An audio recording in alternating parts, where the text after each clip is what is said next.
Pre-dawn lay like a bruise over the Minnesota lake, blue-gray and trembling with fog. Frost glazed the reeds, brittle as glass, and the air held that hollow stillness before daylight. Mara's breath drifted in small bursts, the only warmth against the iron cold. Out on the white expanse, a young bull moose flailed. One antler snapped jagged against his crown, forelegs splayed, chest hammering as if the lake itself had seized him. From the tree line, 3 cows stood fixed, ears cupped, hooves pressing, then retreating, caught between instinct and danger. A crow cut the silence. The bull's nostrils flared, steam twisting into the dim. Beneath him, a spidering of cracks webbed outward, groaning like old wood under too much weight. At the roadside, half-buried flowers leaned against a bent guardrail, their colors dulled by frost. Mara's eyes lingered there, just once, then returned to the trembling ice. She drew her hands into her sleeves, whispered to no one, "Hold! Just hold!" The lake answered in a thin, hollow voice, "Not yet, not alone." Morning settled over northern Minnesota with a pale sun.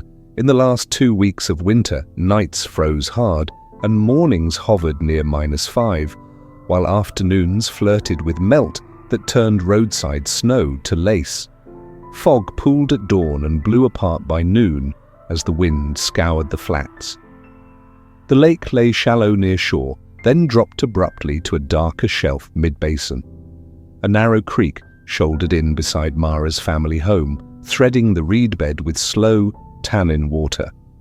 Mara, 16, moved through this weather like someone keeping a private clock. Her hair was cut short after the accident, a practical bluntness that left her neck bare in cold.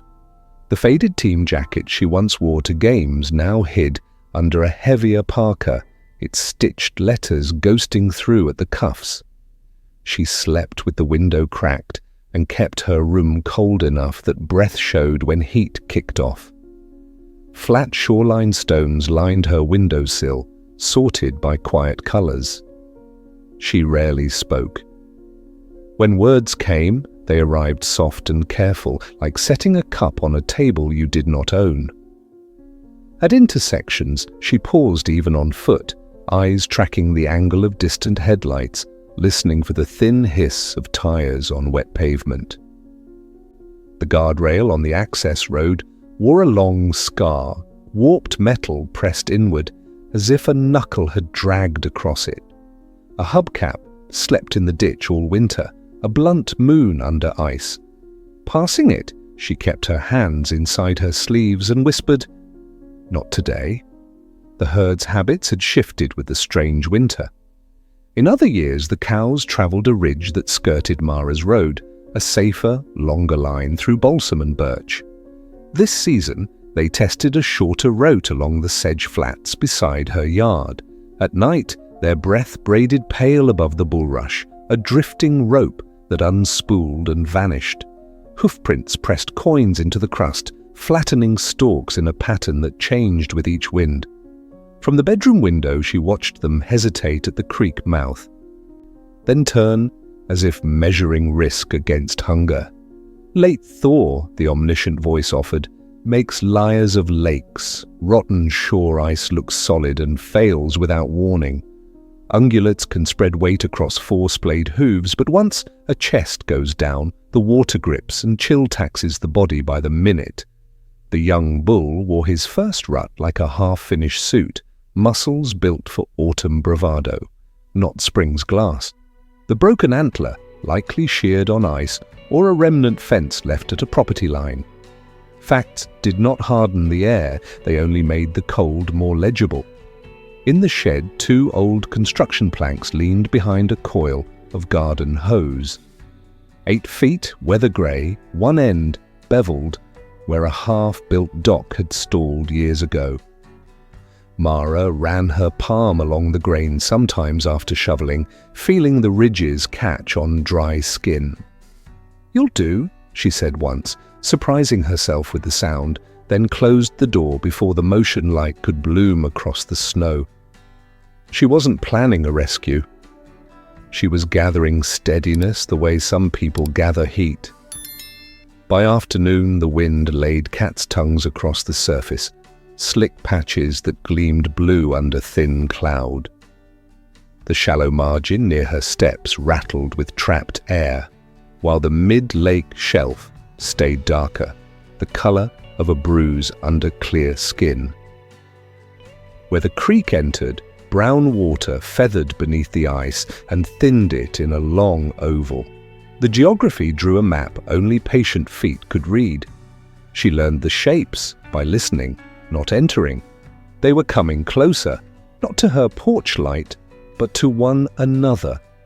Dawn haze threaded the lake, a pale film over blue-grey ice that looked solid until breath touched it. Coyotes yipped far off.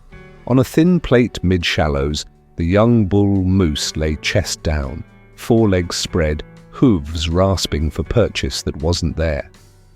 One antler stump showed raw where the pedicle had snapped. At the cattails, 3 cows held the line, heads bowed, ears cupped toward the sound of the ice. Mara stepped to the shore and knelt. Her mitten reached toward the glassy skin, then stopped a hand's length short. The plate groaned, a low vowel swelling under the bull's ribs. Frost clotted his left nostril. The broken crown was circled by tiny winter flies, dead and glittering, pinned by cold. His pupils held the sky like dark wells. He tried to lever up. Muscle bunched. He failed. Chest hit again with a sodden thump. Water sighed into the slush and lapped at his throat.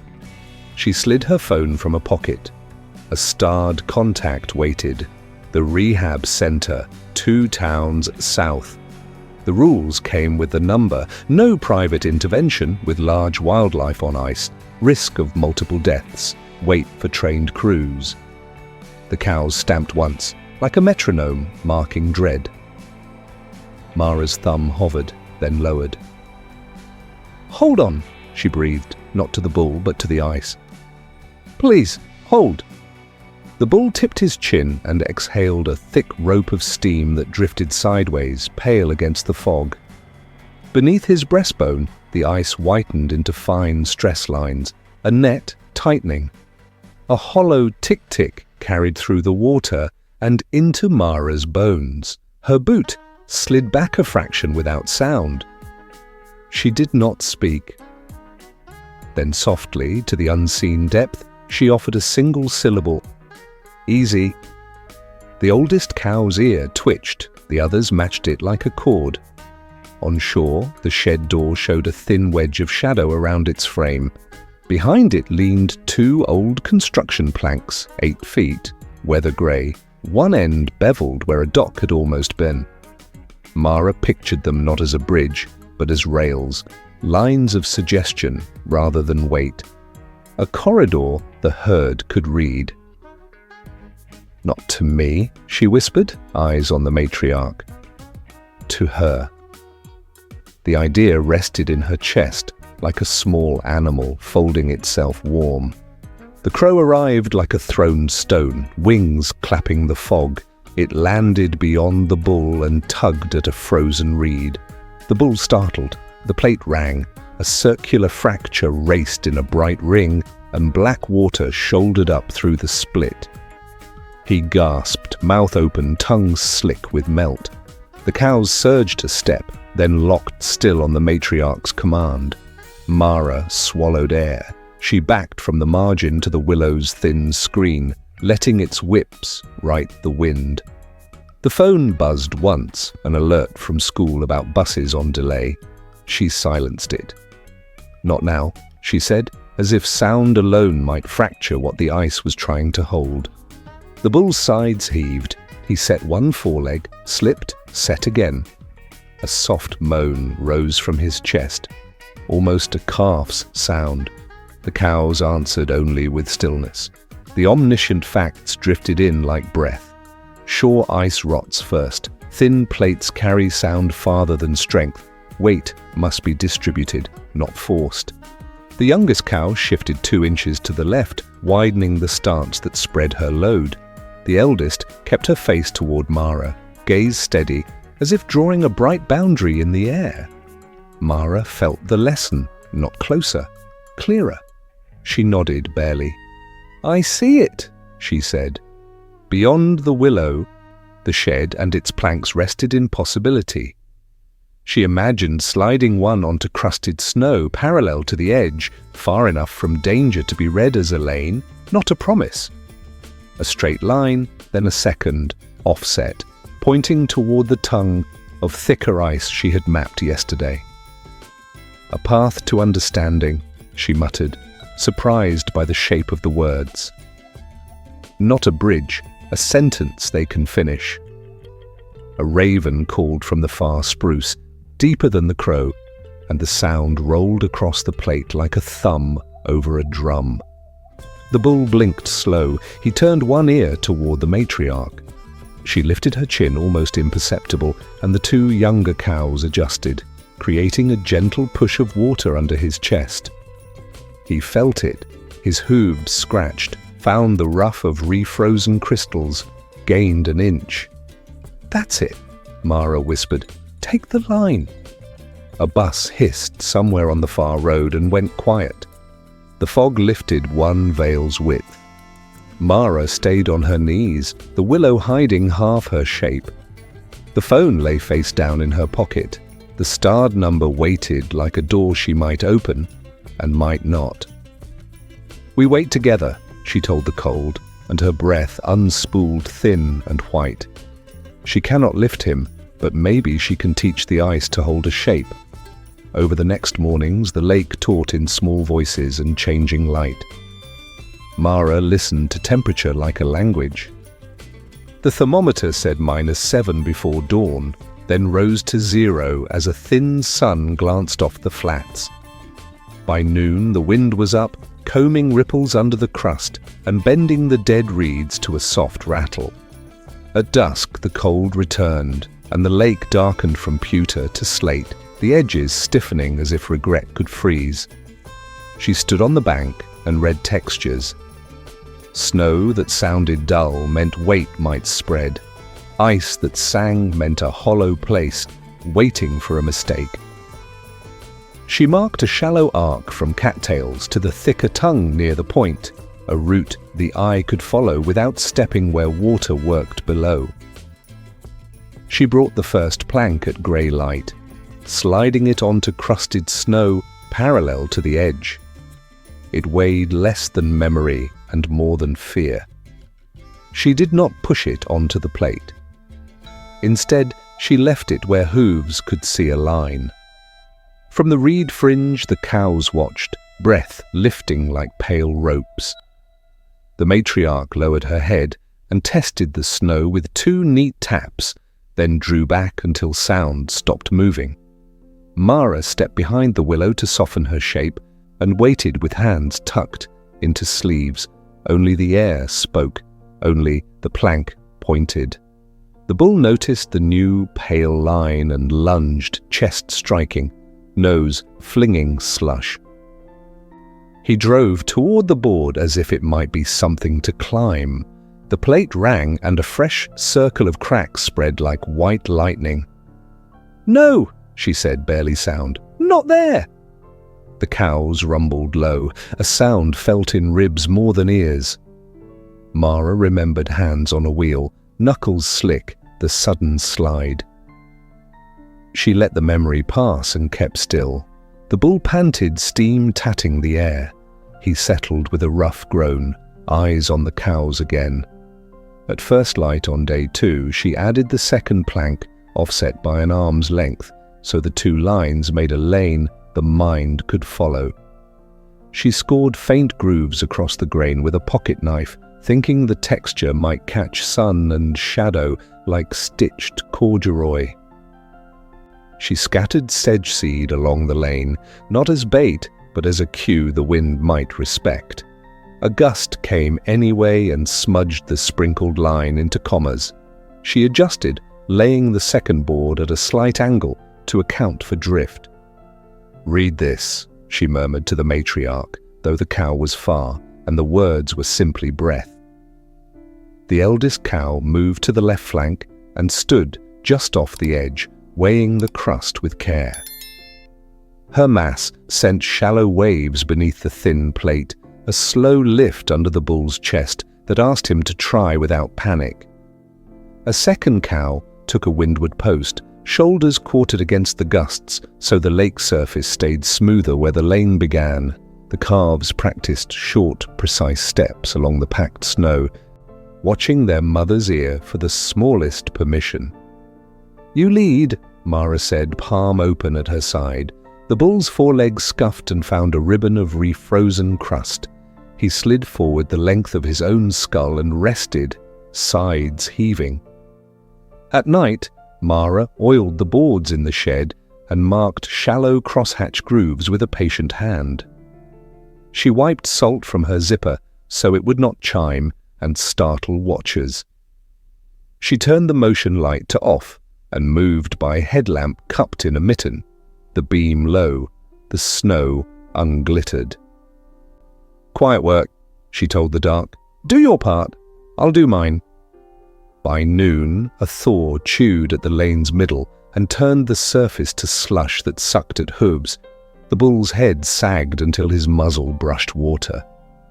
Mara fetched a snow shovel and walked only to the reed fringe, then knelt and scraped slop from the first yards to bear the crust that could refreeze by evening. She did not speak to the herd, she spoke to the work. "Here, clean, hold if you can."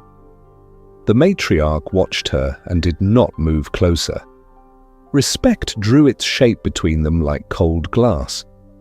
Wind dropped and breath became visible in long braids from every mouth. The frame held Mara's exhale and the bull's together, white threads unspooling, twining, fading. She gave no names. She timed her posture to the cows, moving when their ears flicked, waiting when their stares went hard. "I see you," she said. "I'm learning." The lake listened with its own patient grammar. The cows delayed their ridge run every morning by long minutes, gambling with hunger and wolves for the sake of one staggering bull. One faced the tree line, ears sharp for twig snaps. Another held the lake, nostrils wide to taste air, as if air could tell where weight might fail. The narrator offered a cool measure. Energy drawn thin in late winter can mean lost calves by spring, a price hidden in silence. Mara listened and felt the numbers pass through her like wind. She answered them with patience. She began to walk the road's curve where the guardrail still showed its crushed shine, then circle back to the lake. At the bend, her fingers hovered near keys she no longer carried, then closed into a fist, then opened again. Words formed and dissolved behind her teeth. She returned to the shore and moved the boards by inches, aligning them to the calm tongue where snow stayed dimpled, not slick. "Not saving," she said, almost smiling, "learning where to stand." Morning broke clear and brittle. The lane had set during the night, its first yards rough with crystals where the shovel had bit. The bull gathered and rose part way, one foreleg hooking over the refrozen edge, the other bracing. He slid his weight forward the space of 2 hooves and lay panting with his chin clear of water. Steam braided from his nostrils and rode the narrow air above the boards. The calves traced the lane with bright care, setting each small step where shadows thickened. Mara did not cheer. She blew a single breath and watched it drift beside the faint groove pattern. "Yes," she whispered, then let silence finish the thought. Over 3 mornings, the routine repeated and refined. Mara arrived before color and left after the first crows. She learned the way sound travels under thin ice, seeming near when danger sits far, and far when a nearby hollow waits with teeth. She placed a dead willow branch at the lane's bend to steer eyes toward the safer arc. The matriarch looked, then copied, stepping as if reading a sentence written in pale ink. You see it, Mara said, not loud. I'll keep it clear. One afternoon, a breeze freshened from the creek, making a lick of open water feather through the reeds. Mara shifted the boards upwind so their lines still pointed true when seen from the cattails. And the youngest cow tested and halted, ears making small dials. She waited. The bull, stronger now in breath if not in legs, lifted his chest and slid another handspan. Mara closed her eyes and pictured the hidden shelf pushing back under him. Hold, she said. A woodpecker knocked from the trees, and the sound met the ice with a hollow answer. On the fourth morning, a thin fog lifted in bands, revealing the lane as two faint rails curving toward the point. The calves walked it as if on a balance beam, neat and unafraid, their small hooves tapping a dry rhythm. The matriarch paused where the arc bent, lifted her chin toward Mara, then turned and exhaled a slow cloud that drifted down the rails.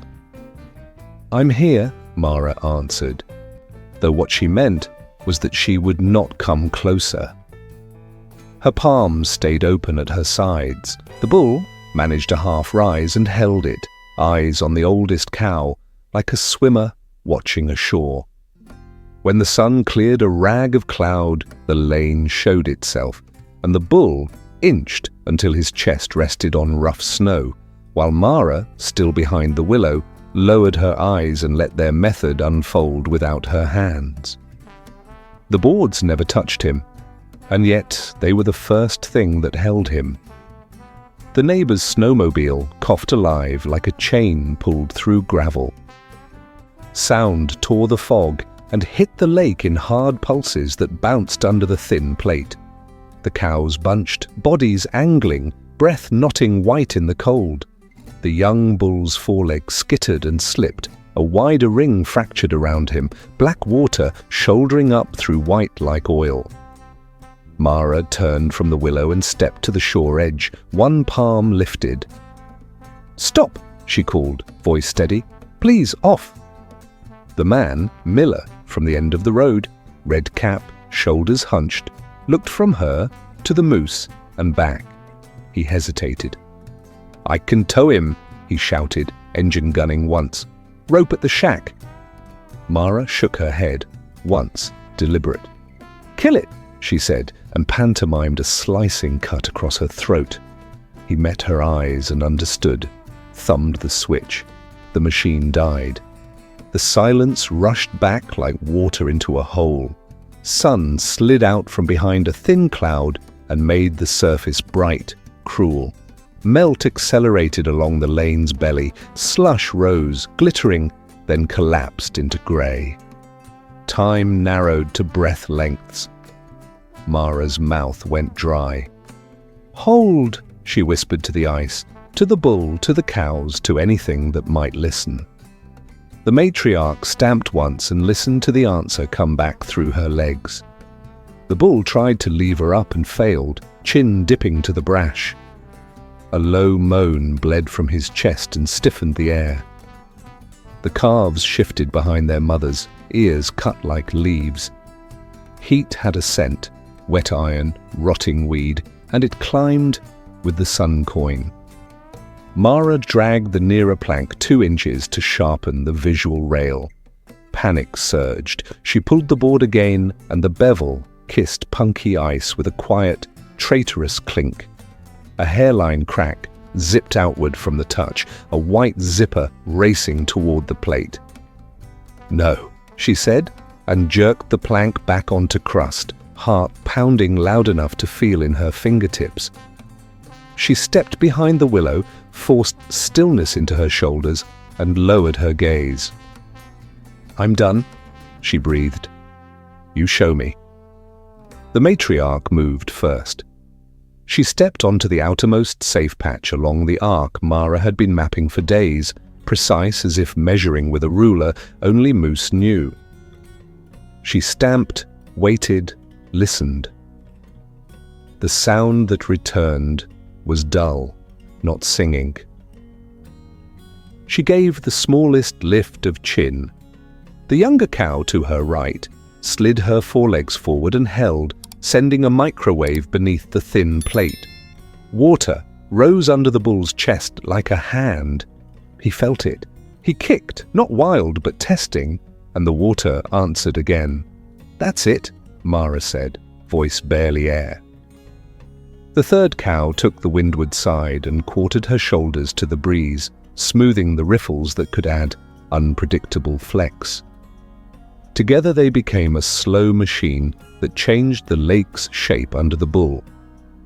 The omniscient voice entered on soft feet. Pressure ridges migrate with temperature. Load distribution isn't just weight, but timing. Wave lift under thin ice can buoy a chest long enough to trade panic for leverage. No hero shots, only breath, hooves, the slur of water folding and unfolding against ice. "Give him room," Miller said from the bank, hat in his fist now, voice turned down to a human size. "You sure the wardens don't need to—" He stopped when he saw her face. She did not look at him. "Not hands," she said. "Shape." The word hung there, a small raft. He nodded, stepping back until reeds brushed his coat. "Okay," he murmured. "Okay." The matriarch shifted weight in slow quarters, and the younger cow matched her like a mirrored tide. The bull hooked one knee on the roughened edge where the lane had refrozen overnight. The knee trembled, slid, caught again. His breaths came in chuffs that stitched steam to the air. "There," Mara whispered. "There." The calves stayed still, watching with the intensity of pupils. A crow climbed a thermal, a black comma over the white page of lake. Time stretched thin across each attempt. Twice the bull's knee slipped, and twice the water buoyed him because the cows waited for the right moment to send the wave. The sun climbed and turned the shattered ring into a glittering mouth. The narrator offered physics like a lullaby. Impulse matters. A small lift at the right beat creates the window a body needs. He caught the edge with his knee again, and this time he held. He folded one foreleg onto the crust, then the other, chest heaving as surplus water sheeted away into slush. Mara let her eyes fall to the matriarch's gaze. The cow held her like a nail holds a string, taut, exact, merciful. The message was unmistakable, a clear border drawn in cold air. "I'm here," Mara said, and stepped back a pace, then another, until the willow's grey wands stood between them again. She set the plank down gently and rested her palm on its grain. Behind her, Miller spoke to no one. "Never seen 'em do it like that," he said, almost reverent. "Never knew they could." The bull lay with his chest on the rough and his back legs still trailing in the hollow. The cows waited, heads low, ears resetting to a new metronome. Wind dropped. A single drip fell from the eaves of Mara's porch and counted the thin afternoon. The bull gathered. He grunted, a sound like a gate pushed through ice, and swung one hind leg onto the margin. It skated, found tooth, held. He slid, trembling. Another hand's breadth forward until all four legs were on crust. He did not rise. He lay there, nostrils stringing vapor, eyes half closed, steam lifting in a slow ribbon that took the lane's curve and drifted toward the willow. Mara's hands shook. She tucked them under her arms and stood still.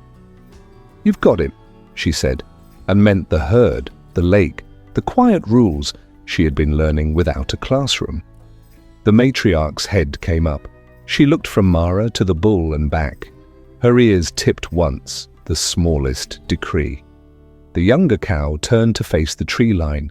The calves exhaled in unison, as if they had been holding breath and were given back their lungs. From the road, a car eased to a stop and idled, one window down, a phone raised, then lowered when the driver saw nothing dramatic would happen. The engine crept away. The lake resumed its patient conversation with temperature. "I'll go," Miller said softly. "No more noise." He lifted 2 fingers in a quiet salute and walked his machine away by the handlebars, boots squeaking on old snow. Mara stayed. She lifted her eyes only when the bull trembled and slid himself fully onto the lane, water shedding off him in dull sheets. He lay panting, sides working, breath steadying into something that looked like a promise and might only have been oxygen. The matriarch stepped once, then again, onto the rough snow, placing each foot where it would redistribute strain without crack or song. She pinned the space between Mara and the lane with her gaze. It was a boundary. It was also a kind of trust. Mara lowered her eyes and stepped back one more pace, gift of distance wrapped as respect. "I understand," she said. Her voice barely moved the air. She did not reach for the planks. She did not make sound. She made space. The herd held its formation as the bull's trembling eased. He rested his head on the crust and closed his eyes. Steam rose. The lane curved pale under him like a sentence finished by those who knew how to read it. They did not ask for her hands, only for her to make room for their way. Overnight, the lake tightened its seams and turned the lane firm again.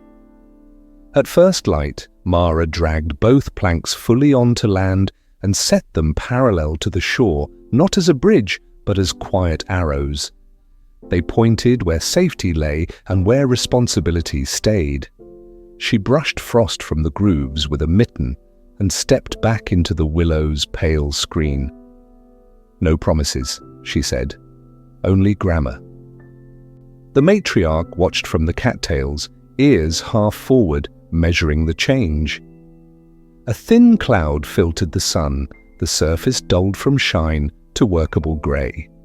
Mara nodded to herself as if agreeing to a truce she could keep.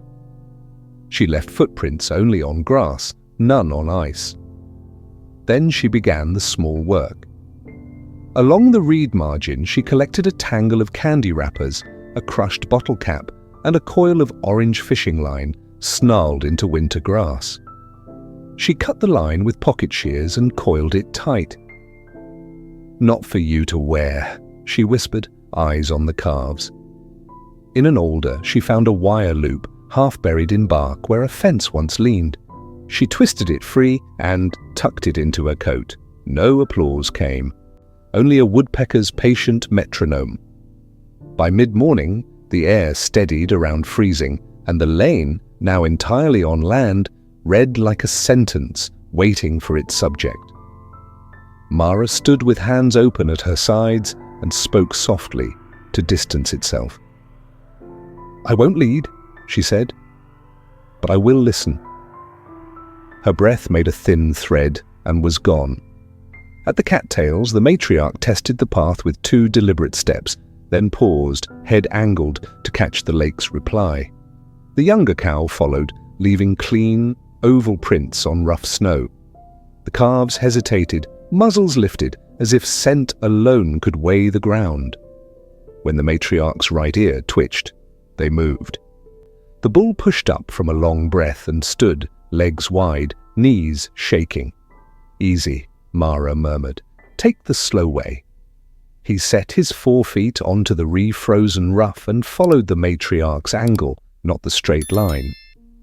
Close-on pasterns, small tremors, pale hair roughed with frost, close-on knees, the hitch, the correction, the brief, determined lock. His breath unfurled beside the lane, like steam from a kettle that refused to boil. Miller, 3 yards back among the reeds, kept his hands in his pockets and his voice lower than wind. "You've got it, big fella," he breathed. "Don't rush it." Mara didn't turn. The matriarch held her attention like a compass holds a needle. "Go on," Mara said, barely moving her mouth. "I'm here, not in the way." Step by step, the herd translated the lane from idea to motion. The matriarch kept to the coarse, whitened snow, avoiding the glassy blue that sang under thinness. Where the curve tightened, she paused and stamped once, listening to the dull answer, then gave a breath that seemed like permission. The bull's shoulders rolled forward. He chose roughness over glide and gained ground. "That's right," Mara said. "Borrow their patience." When the lane delivered them to the hummocks, the cattail mats swallowed weight like slow rafts. Water flexed under the brown roots and lifted the bull's chest by inches, a mercy engineered by plants and patience. He stopped and steadied, then took another step. The calves watched the order and imitated it perfectly. Matriarch, second, third, young. River of bodies timed to one mind. "Thank you," Mara said, though the words were only vapor. The lesson completed itself without ceremony. No triumphant cry, no touch on fur, only the silent mathematics of survival shared across species. Mara felt her shoulders drop, as if a pack she did not remember lifting slid from her bones. "I'll follow," she said, "and I'll stop when you ask." She watched until the last calf's breath disappeared into alder shadow, the lane behind them already softening under the weak sun. The willow held its quiet witness. When she stopped trying to save them, they showed her how to live with them. Late afternoon eased over the quiet lake. Blue deepening toward evening. The lane remained as two pale lines through crusted snow, already softening, already forgetting the strain that made them. Mara shouldered a plank and carried it to the shed, fingers bare to feel the grain. Splinters pricked her thumb. She didn't pull away. "Thank you," she said to the wood, almost smiling. The door took its weight with a tired sigh. She returned for the second board and paused at the threshold, looking toward the reed fringe. Beyond, the herd moved through alder, shapes more than bodies, the matriarch first, the bull behind her, stiff but upright, steam lifting in a steady ribbon. Miller stood back among the cattails, hat in his hands. He nodded once and left without words, footsteps careful, respectful, of a lesson he could carry but not claim. Wind toyed with the paper tag on Mara's parka, a small click like beads. From the eaves, meltwater ticked at an unrushed pace. She set the second plank down and smoothed a raised splinter with her thumb until it lay like a healed scar. Quiet, ordinary work. "We did right by distance," she said, voice low. "I'll remember that." She closed the shed without ceremony and walked to the water's edge. The ice near shore held a thin bloom of evening light, blue edged with silver. She stood with hands open and let the stillness settle. The omniscient fact was simple. The lane would vanish by morning, the map returning to water and rumor. Yet the pattern would remain in muscle and memory, the herd's and hers. A woodpecker tapped in the trees. The lake gave back a softer echo, as if sound itself had learned to tread lightly. The matriarch lifted her head once from the alder and listened to the same air Mara breathed. For a moment, the distance felt shared rather than separating. "Easy now," Mara whispered and exhaled. Her breath unspooled across the bluing ice, thin, bright, and tender. It drifted along the faint tracks, found the place where roughness began, and thinned to nothing. The camera widened, quiet water under a cooling sky, two delicate lanes fading, the herd dissolving into brush. Then a last, small, close-up, steam rising from the bull's nostrils like a ribbon laid beside hers. She let the silence answer. On the thinnest ice, the breath you share is sometimes enough. Thank you for watching until the end. If this story touched your heart even a little, that's our greatest joy. If you'd like, please share your thoughts in the comments. We'll keep bringing you stories that stay with you, so please consider subscribing to the channel. See you in the next video.